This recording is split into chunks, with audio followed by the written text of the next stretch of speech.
So a couple days ago, picked up this 1962 Chrysler Imperial Crown.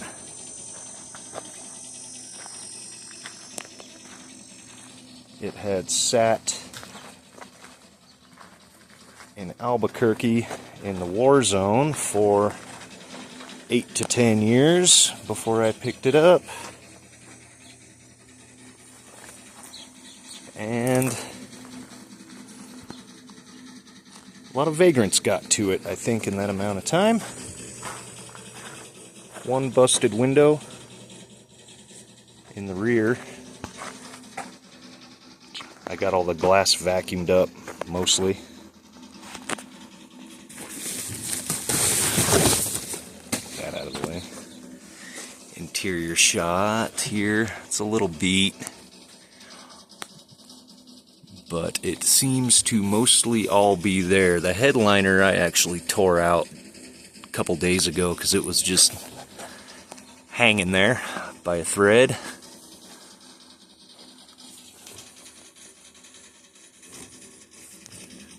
I did find a replacement window from a 1960 on eBay just this morning, so I went ahead and ordered that. Still got the hood emblem.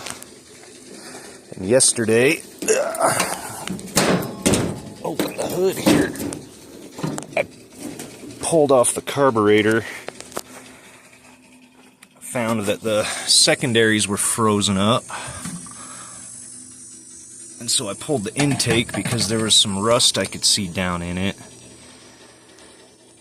And I've got my ports taped up for the moment.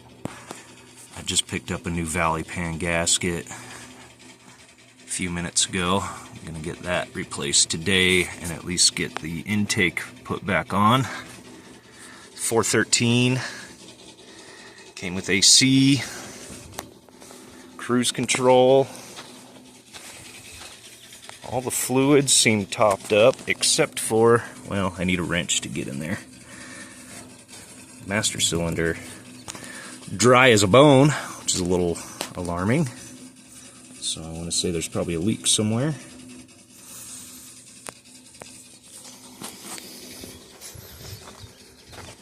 Three of the four tires seem to be holding air. I do have included in the sale, walk up here to the porch, the factory hubcaps, all four of them. So that was cool.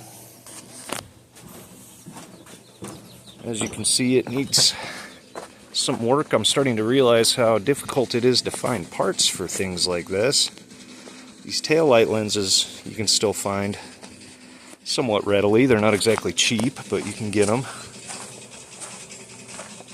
And a little bit of body damage here. I'm not too worried about it though. I just want to get it running, fix up the interior to make it at least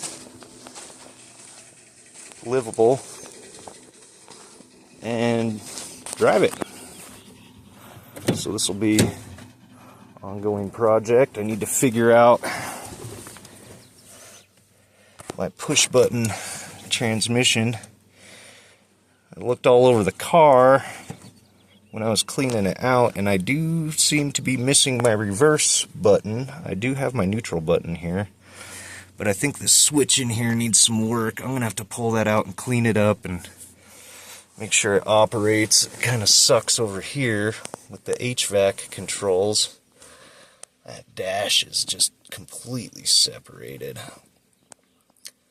So I don't know what the heck I'm gonna do about that. Steering wheel could stand to be restored, but it's there. Looks like the vinyl's shrunk up in the sitting out in the desert sun for so long. So, but pretty sure that's supposed to capture underneath the chrome right there, and it obviously does not anymore. The clock, I'd be surprised if it still works. It doesn't have a battery in it, but I ran some jumper cables yesterday just straight to the battery terminals. And I did have headlights, so it's a good sign.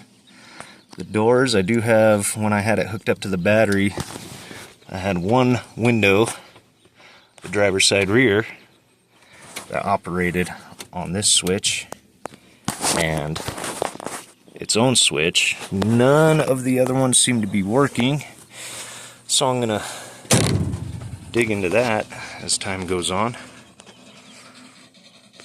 I've got the one cable operated mirror still intact.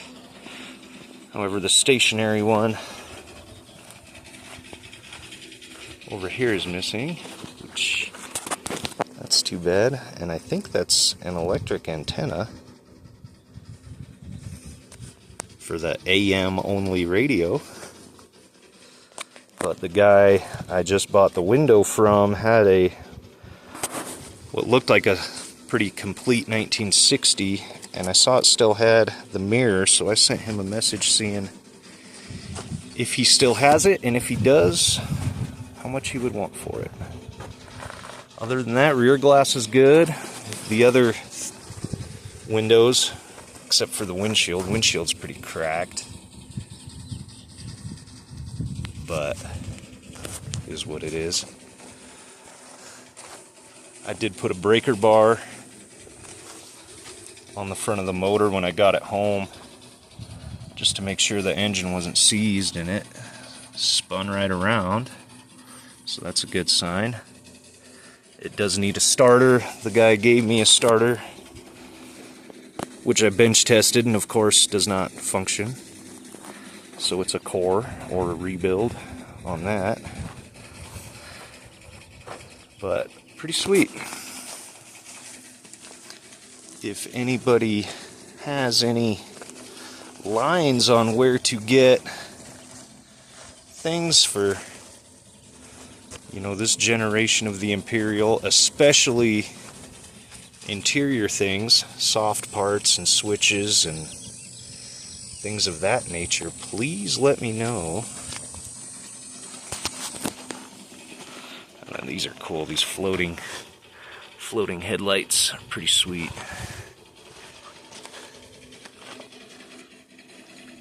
But really, it all seems to be there. I got all the trim. It looked like I was missing a little.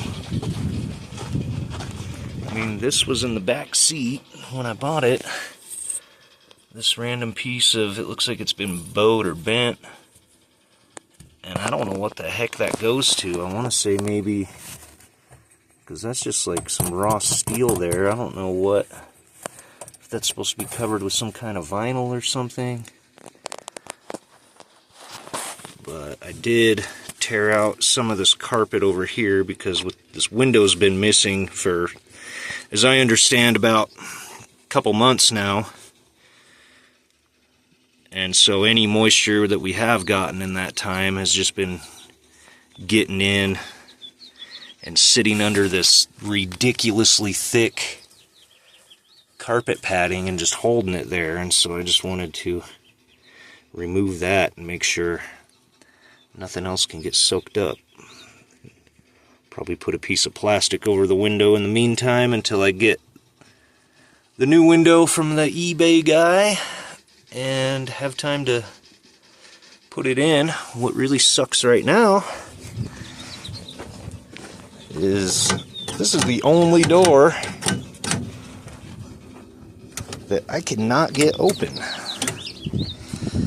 And these had these weird, I don't know if you can see on the other door, up towards the front of that door, there's that little switch, which is the door lock.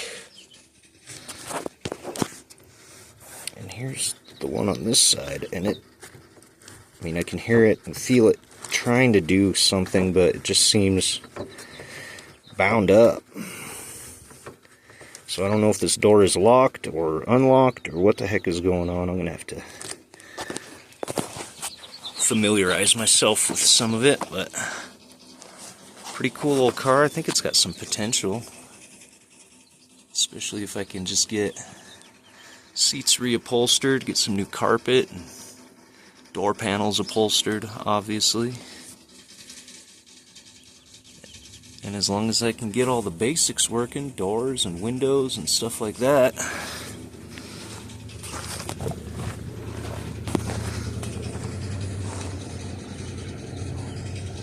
I'll just cruise it.